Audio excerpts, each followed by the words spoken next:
Hello बच्चों, मैं शक्ति सर आज आप लोगों के लिए लेके आया हूँ एक बहुत ही इंपॉर्टेंट टॉपिक जो हर वर्ष बोर्ड परीक्षा में क्लास 10 के लिए पूछा जाता है। पंचुकेशन। पंचुकेशन आप लोगों ने सुना होगा, जिन्हें हम विराम चिन्ह कहते हैं। पंचुकेशन के सही उपयोग से ही हम पंचुकेशन कर पाते हैं, यानी विराम चिन्ह का अगर हमें ज्ञान नहीं रहेगा तो हम वाक्य को सही ढंग से लिख नहीं पाएंगे। तो हम इस वीडियो में आगे बढ़ेंगे कि विराम चिन्हों का उपयोग कैसे करना है, पेपर में कैसा क्वेश्चन आता है। पूरा वीडियो आप अंत तक देखेंगे तो समझ में आएगा, स्किप करेंगे तो आपको समझ में नहीं आएगा। पहला हम चिन्ह देखेंगे। सबसे पहला चिन्ह क्या होता है, आप लोग हमेशा पढ़े होंगे फुल स्टॉप। फुल स्टॉप आप लोगों ने पढ़ा है। दूसरा सिंबल है आप लोगों का कॉमा। तीसरा सिंबल आप लोग पढ़े होंगे क्वेश्चन मार्क। क्वेश्चन मार्क, इसे प्रश्नवाचक चिन्ह भी कहते हैं। क्वेश्चन मार्क के बाद एकदम जरूरी वाला कैपिटल लेटर का यूज। कैपिटल लेटर का यूज क्या है?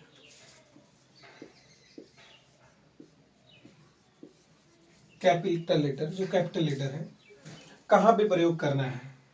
पांचवा चिन्ह है हम लोगों का एक्सक्लामेशन मार्क।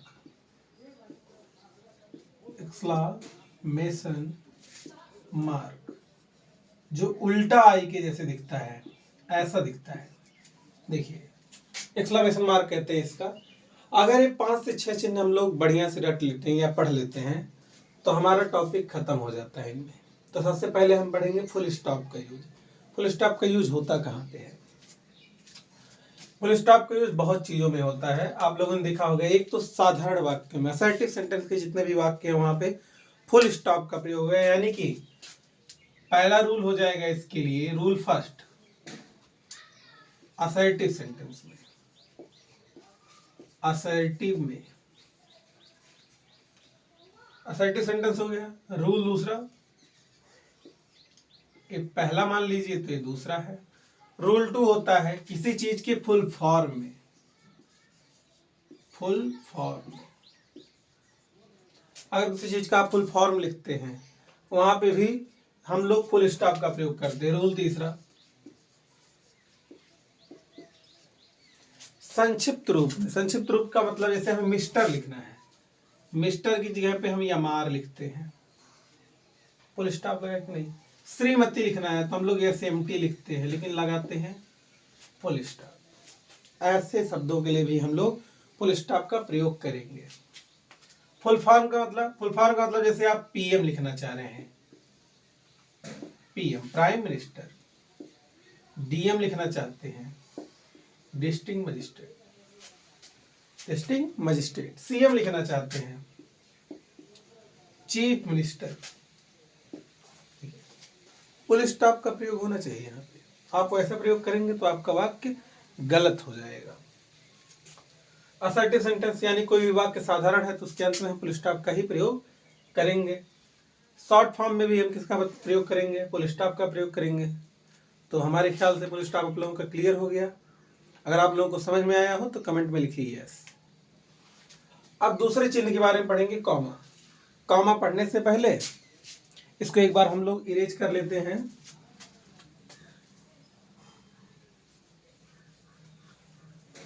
आप लोगों को समझ में आ गया होगा। अब हम देखते हैं कॉमा। कॉमा क्या कहता है? कॉमा कहता है कि किन्हीं भी दो चीजों के बीच में, दो वाक्यों के बीच में हमेशा कॉमा का प्रयोग किया जाता है। या दो व्यक्ति हैं, दो वस्तु है, दो वाक्य हैं, इन सभी के बीच में कॉमा का प्रयोग करेंगे। जैसे Sita, Gita and Mohan are friends. ये वाक्य है, इसमें एक मिस्टेक है। मिस्टेक क्या है? सीता और गीता के बीच में कॉमा नहीं है। सीता और गीता दोनों अलग अलग हैं। दोनों नामों को अलग करने के लिए हमने क्या लगाया? कॉमा का प्रयोग किया। तारीख लिखने से पूर्व, डेट डेट में आप लोग बड़ा यूज करते हैं। जैसे आज 28 मार्च है तो हम लिखेंगे 28 मार्च, लेकिन ईयर को हमें अलग करना है। जैसे 2026 है तो उसके पहले हमें कॉमा लगाना पड़ेगा।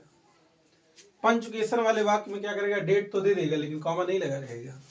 यही कॉमा आप नहीं लगाए तो यही क्या हो जाएगा, गलत। यहाँ पे कॉमा का प्रयोग होना ही चाहिए। तीसरा रूल कहता है, ये तो रूल फर्स्ट हो गया, ये रूल सेकंड हो गया। तीसरा रूल, यदि वाक्य के शुरू में यस या नो मिल जाए, चाहे यस मिल जाए या नो मिल जाए, तो इनके बाद कॉमा होना अनिवार्य है। किसी भी वाक्य के शुरू में अगर यस या नो मिल जाता है तो वहां पे कॉमा होना ही चाहिए। आपको बहुत ही आसान भाषा में समझ में आ गया होगा कि देखिए, किन्हीं दो वस्तुओं, दो नामों, दो वाक्यों को जोड़ने के लिए हमेशा कॉमा का प्रयोग। दूसरा, डेट लिखते समय डेट में ईयर और मंथ को अलग करने के लिए हमेशा कॉमा का प्रयोग। तीसरा, यस या नो अगर वाक्य के शुरू में मिल जाते हैं तो हमें कॉमा का प्रयोग करना ही पड़ेगा। आप लोगों को समझ में आ गया होगा। अब अगले टॉपिक पे आते हैं, क्वेश्चन मार्क का प्रयोग कहाँ करना है। उससे पहले इरेज कर लेते हैं।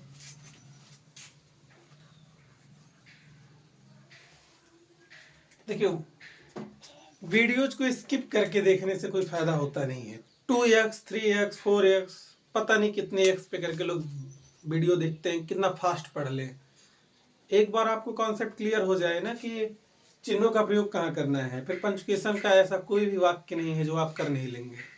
क्लास 10th के लेवल में इतना हार्ड वाक्य कभी आया ही नहीं जिसे क्लास 5th 6th का बच्चा ना कर सके। बस आपको रूल पता होने चाहिए। आप लोगों ने पढ़ा फुल स्टॉप का प्रयोग कहाँ करना है, कॉमा का प्रयोग कहाँ करना है, अब क्वेश्चन मार्क का प्रयोग कहाँ करना है इसको पढ़ेंगे हम लोग। क्वेश्चन मार्क का पहला प्रयोग तो आप लोग जान ही रहे हैं।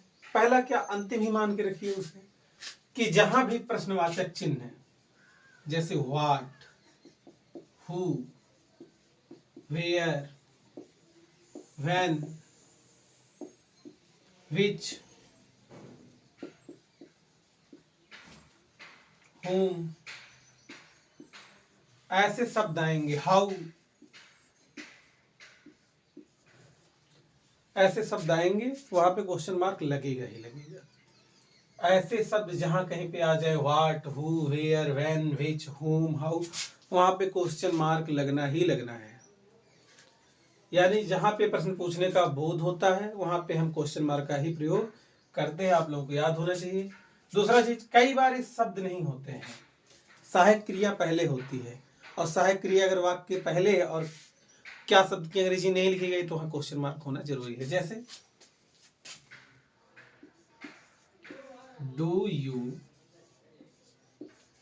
लाइक टी, पूरा वाक्य सही है, कहीं पे कोई मिस्टेक नहीं है, एक मिस्टेक है।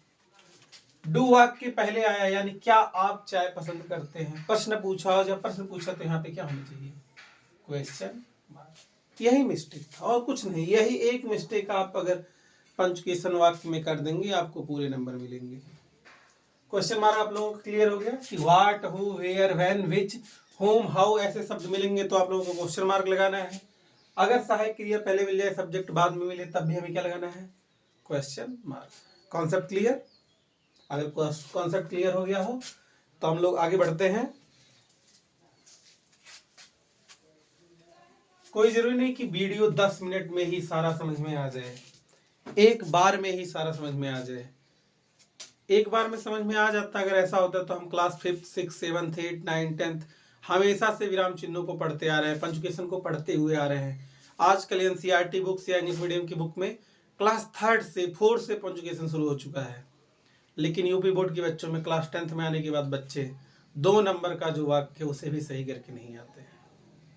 अभी मेरी ड्यूटी लगी थी कॉपी चेक करने में, मैं 2 दिन गया और ऐसे ऐसे कॉपियाँ मिली जहाँ पे 1% रूल का कुछ पता नहीं, वाक्य को वैसे के वैसे उतार दिया है कि नंबर किसी उम्मीद में मिल जाए। कैसे उम्मीद में मिलेगी, 2 आपको चिन्ह प्रयोग करने और चिन्ह नहीं प्रयोग कर सकते।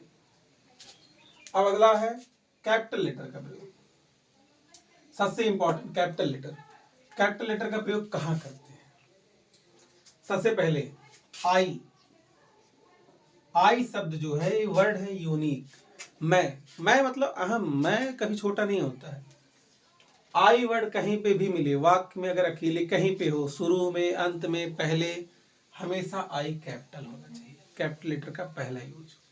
आई कहीं पे भी मिले, आपके वाक्य के बीच में मिले, पहले मिले, आई कैपिटल होना चाहिए। दूसरा, वाक्य का पहला शब्द कैपिटल होना चाहिए। वाक्य के पहले शब्द का अक्षर जो होता है वो हमेशा कैपिटल होना चाहिए। तीसरा, आई तो कैपिटल होना चाहिए, वाक्य का पहला शब्द भी कैपिटल होना चाहिए। किसी का नेम, कोई भी नाम हो, वो चाहे वाक्य के पहले हो, शुरू में हो, बीच में हो, कहीं पे भी किसी का नाम हो तो उसके नाम का पहला अक्षर कैपिटल। कंट्री का नाम, कोई भी कंट्री हो, इंडिया, अफगानिस्तान, नेपाल, भूटान, चाइना, किसी का भी नाम हो तो कैपिटल लेटर। किसी नदी का नाम हो, रिवर,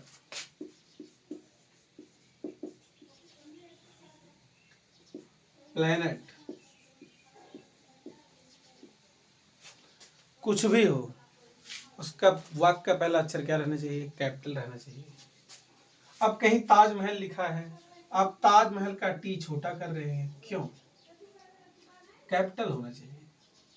किसी के नाम का पहला अक्षर, देश का पहला अक्षर, नदी का पहला अक्षर, ऐसे कुछ भी, मंथ का, यहाँ तक कि मंथ का भी पहला अक्षर क्या होना चाहिए? कैपिटल लेटर में होना चाहिए। किसी भाषा, लैंग्वेज का, हिंदी, इंग्लिश, उर्दू, कुछ भी लिखा है, लैंग्वेज का पहला अक्षर क्या होना चाहिए? कैपिटल होना चाहिए। जैसे आई रीड मैथ, मैं गणित पढ़ता हूँ, तो मैथ का पहला अक्षर यम कैपिटल होना चाहिए, नहीं तो वाक्य आपका क्या हो जाएगा? गलत हो जाएगा। तो वाक्य में आपने कैपिटल लेटर का यूज पढ़ा। पहला क्या? आई जहां भी रहेगा सदैव कैपिटल लेटर में प्रयोग किया जाएगा। दूसरा, वाक्य का पहला शब्द जो होता है उसका पहला अक्षर क्या होता है? कैपिटल। तीसरा, नाम, देश का नाम, नदी, पहाड़, month name, Hindi, English, math, मतलब लैंग्वेज जितने हैं, बुक्स जितनी है, इन सभी का नाम क्या होना चाहिए? कैपिटल लेटर में होना चाहिए। अब रामायण एक बुक है, रामायण का पहला अक्षर कैपिटल होना चाहिए। आप लोग इस्तेमाल कर देंगे, गलत। कॉन्सेप्ट को बस समझना है, कैपिटल लेटर का यूज हमें करना आना चाहिए। आपका पंचुकेशन कभी भी गलत नहीं होगा। ये वीडियो चाहे यूपी बोर्ड के बच्चे देख रहे हो, चाहे सीबीएसई बोर्ड के बच्चे देख रहे हो, दोनों के लिए यूजफुल है। क्योंकि ग्रामर या एनसीईआरटी हो, कोई भी भाषा का हो, इंडिया में जो ग्रामर चलता है, ग्रामर कहीं बदल नहीं सकता। पंचुकेशन की वही रूल है। यूपी बोर्ड हो, आईसीएसई बोर्ड हो, सीबीएसई बोर्ड हो, कोई मतलब नहीं है। बोर्ड्स मैटर नहीं करते, आपको कॉन्सेप्ट क्लियर हो जाना चाहिए बस। अब आगे बढ़ते हैं लास्ट, एक्सक्लेमेशन मार्क के लिए। एक्सक्लेमेशन मार्क का मतलब होता है उल्टा आई के जैसा। इसका मतलब होता है विश्व में पैदा करना। विश्व में आदि वाक्य होते हैं, जैसे अचानक शोक पैदा हो जाना, अचानक दुख पैदा हो जाना, अचानक आश्चर्य पैदा हो जाना, हमें को एक्सक्लेमेशन मार्क का प्रयोग करना पड़ता है। जैसे वाव, एक्सक्लेमेशन के मार्क के बिना लिख ही नहीं सकते। ओह, हुर्रा या हुर्रे भी पढ़ते हैं इसको, एलास, इन सभी शब्द के बाद ही एक्सक्लेमेशन मार्क हो जाना चाहिए। कई बच्चे गलती करते हैं, वाक्य में देखा ये शब्द, लास्ट में ले जाकर एक्सक्लेमेशन मार्क लगा दिया, लास्ट में नहीं लगता, इसी शब्द के बाद ही एक्सक्लेमेशन मार्क लग जाता है। अगर आप लोग इस शब्द के बाद तुरंत एक्सक्लेमेशन मार्क का प्रयोग नहीं करते हैं तो वाक्य आपका गलत माना जाएगा। पंचुकेशन का मतलब ही होता है गलती ढूंढना, यानी पंचुकेट करना, वाक्य को सही से लिखना। एलकेजी से तो हम वाक्य लिखना सीख जाते हैं कि the Ram is a good boy, Ram is a good boy. अब राम गुड बॉय है, ना फुल स्टॉप लगाए, ना राम का पहला अक्षर कैपिटल लिखा, ना कुछ किया, तो पंचुकेट नहीं है, वाक्य सही नहीं है। तो जैसे ही आश्चर्य वाले वाक्य मिले, वाव, वाव, ओह, हुर्रे, अलास, ब्रेवो, ऐसे कुछ भी शब्द मिलते हैं, ब्रेवो भी मिल जाए आपको, तो लास्ट में तुरंत एक्सक्लेमेशन मार्क लगा देना है। एक चिन्ह और रह जाता है आपका, बहुत ही इंपॉर्टेंट, उसके बिना पंचुकेशन अधूरा है। सबसे ज्यादा प्रयोग उसी का होता है, उसका नाम है कॉमा, डबल इंटेड कॉमा। कॉमा के साथ डबल इंटेड कॉमा का प्रयोग, कॉमा छोड़िए, पहले डबल इंटेड कॉमा को ही पढ़ लेते हैं। ये आप लोगों ने पढ़ा होगा इन्वर्टेड कामा। डबल इन्वर्टेड क्यों कहते हैं? क्योंकि दो है कामा और ऊपर लगे हुए, तो इसे कहते हैं डबल इन्वर्टेड कामा। इसका वाक्य सबसे ज्यादा पूछा जाता है, सबसे ज्यादा बार परीक्षा में पूछा गया वाक्य इसी चिन्ह पे आधारित होता है। जो बच्चे नरेशन पढ़े हुए हैं, नरेशन आप लोगों ने देखा होगा, नरेशन यानी कथन, जिन बच्चों ने पढ़ा होगा उनको पता होगा कि इन्वर्टेड कामा का यूज कहाँ करना है। नरेशन सबसे इंपॉर्टेंट टॉपिक है, वो भी 2 नंबर में आता है बोर्ड के पेपर में, चाहे वो 10th का बोर्ड हो चाहे यूपी का, मतलब 12th क्लास के लिए भी नरेशन पूछा जाता है। उसमें इन्वर्टेड कामा का प्रयोग सबसे ज़्यादा होता है, ऐसे वाक्य सबसे ज़्यादा मिलते हैं। इन्वर्टेड कामा का प्रयोग वहाँ किया जाता है जब किसी चीज़ को हमें हूबहू वैसे ही लिखना होता है जैसे दिया गया हो। जैसे Sita said, I am busy today। लिखा है Sita said I am busy today। ये वाक्य बिना पंचुकेशन के अधूरा है। क्या करना होता है? इधर कहने और सुनने वाले लोग होते हैं, इसको कॉमा से अलग कर देते हैं, और इधर होती कही गई बात, और कही गई बात को सेम टू सेम लिखने के लिए, हूबहू लिखने के लिए हम डबल इन्वर्टेड कामा का प्रयोग करते हैं। देखिए इधर भी डबल इन्वर्टेड कामा, इधर भी, यानी इसके अंदर का जो शब्द है जैसा उसने कहा है वैसा ही रखा गया है। आप लोगों ने कई बार पेपर में या कहीं पे नोट्स लिखते समय डबल इन्वर्टेड कामा का प्रयोग करते हैं, लेकिन उसका आपको पता नहीं रहता है मेन यूज। इसका मतलब ये होता है कि जैसे कही गई बात है वैसे की वैसे तुम लोगों ने रखी है। सबसे ज्यादा परीक्षा में ऐसे ही वर्ड पूछे जाते हैं, ऐसे ही वाक्य पूछे जाते हैं सबसे ज्यादा। इसका एक ही यूज है कि सही चीज को जैसे कि जैसे है वैसे कि वैसे ही रखना, तो ये हो जाता है इन्वर्टेड कामा का यूज। आप लोगों को कोई दिक्कत हो तो कमेंट करके लिख सकते हैं। अब देखते हैं हम लोग लास्ट, इनका यूज कैसे करना है। हम लोगों को देखना है इसका यूज कैसे करना है। एक और छूट रहा है आप लोगों का, आप लोगों को पता होना चाहिए एस्ट्रोफरेस, एपोस्ट्रॉफ कहते हैं इसको, एपोस्ट्रोफरेस। इसका मतलब होता है ऑफ के लिए, ओ एफ ऑफ, काकी के अर्थ में आप लोगों ने पढ़ा होगा। इसको कहते हैं एपोस्ट्रोफर, एपोस्ट्रॉफ,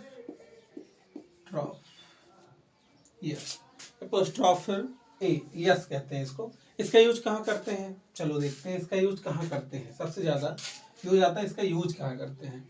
इसका यूज आता है जब किसी चीज को काकी के अर्थ में लिखना होता है तो वहां पे हम करते हैं। जैसे नॉट के लिए भी कभी कभी आप लोगों ने प्रयोग किया होगा, I can not do it, मैं इसे नहीं कर सकता। इसी को जब शॉर्ट फॉर्म में कैन नॉट को लिखते हैं, देखिए कैसे, इसको पढ़ते हैं कांट,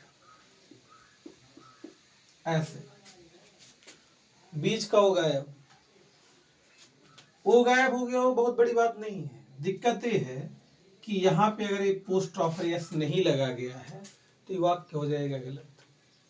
आप लोगों ने पढ़ा होगा डिड नॉट को डिडंट पढ़ा जाता है, ऐसे लिखा रहता है ना, डिड नॉट का डिडंट, एन ओ टी को, ओ को गायब कर देते हैं, पोस्ट्रोफर का चिन्ह लगा देते हैं।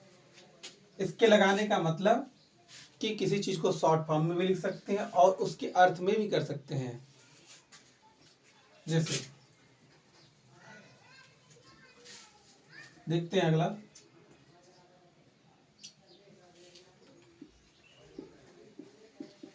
He is yours brother, your में एपोस्ट्रोफर यस लगा,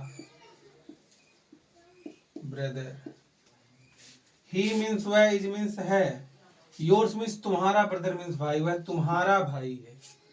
काकी के लिए लगा, यहाँ पे ऑफ का भी प्रयोग कर सकते थे, he is brother of you, brother of your, तो वह तुम्हारा भाई है, ऐसे भी लिख सकते थे। या हम लिख सकते हैं ही इज योर्स ब्रदर, वह तुम्हारा भाई है, यानी कि एपोस्ट्रोफर यस का प्रयोग करना। इस 7 चिन्ह आप देख रहे हैं ना, अगर इसको आप लोगों ने पढ़ लिया मन से कहीं पे भी आप पंचुकेशन में फंस नहीं सकते। मैं अभी नया हूँ वीडियो बनाने में, कुछ चीज़ें मुझे नहीं पता होती हैं, कैसे एडिट करते हैं वीडियोस, या राइटिंग आपका अगर पढ़ रहा होगा मुद्दा, तो राइटिंग तुम्हारा फ्यूचर डिसाइड नहीं करता है। सीबीटी एग्जाम्स होते हैं, कंप्यूटर पे एग्जाम होते हैं, वहाँ पे राइटिंग कहीं काम आती नहीं है, लेकिन राइटिंग से तो एक एज तो मिलता ही है, थोड़ा अच्छा प्रदर्शन होता है। अब इसी चीज़ को कोई बढ़िया स्मार्ट बोर्ड पे पढ़ाए तो आप लोग बड़े मन से पढ़ेंगे इसे। हमें तो ऐसा लगता है कि आजकल बच्चे बड़े शौकीन हो गए हैं, स्मार्ट बोर्ड होना चाहिए, क्लास में फ़ैन होना चाहिए, एसी होनी चाहिए, पर कुछ बच्चे हैं अभी भी जो ऐसे वीडियोज को पसंद करते हैं। अब हम लोग एक्सरसाइज पर आते हैं, इसका एक्सरसाइज करते हैं, इस पर 2-4 वाक्य करते हैं, फिर उसके बाद हमारी क्लास ख़त्म होगी। आप लोग घर पे गाइड बुक से, चैट जीपीटी से क्वेश्चन मंगाइए, सॉल्व करिए, फिर आंसर देखिए, आप लोगों को समझ में आ जाएगा आपको समझ में आया कि नहीं पंचुकेशन। चलिए देखते हैं, पहला वाक्य देखते हैं हम लोग। पहला, सीता said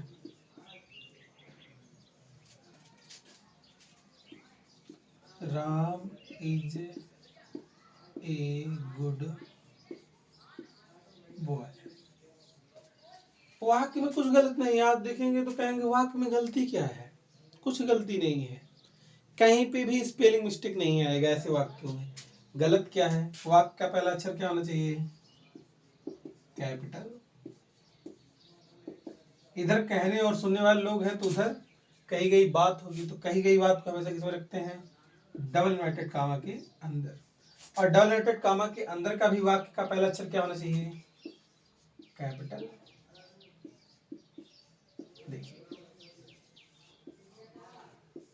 अभी वाक्य कैसा है, इंट्रोगेटिव वाक्य है, कैसा वाक्य है।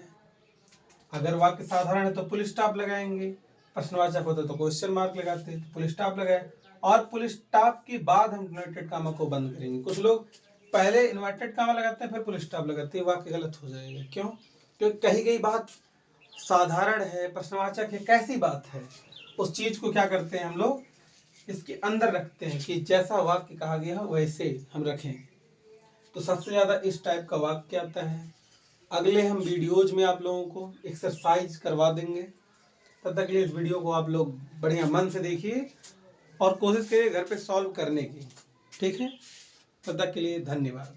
आप लोग हमसे जुड़े रहिए, हमारे चैनल को सब्सक्राइब करिए, अभी हम नए हैं तो सपोर्ट करिए। जय हिंद।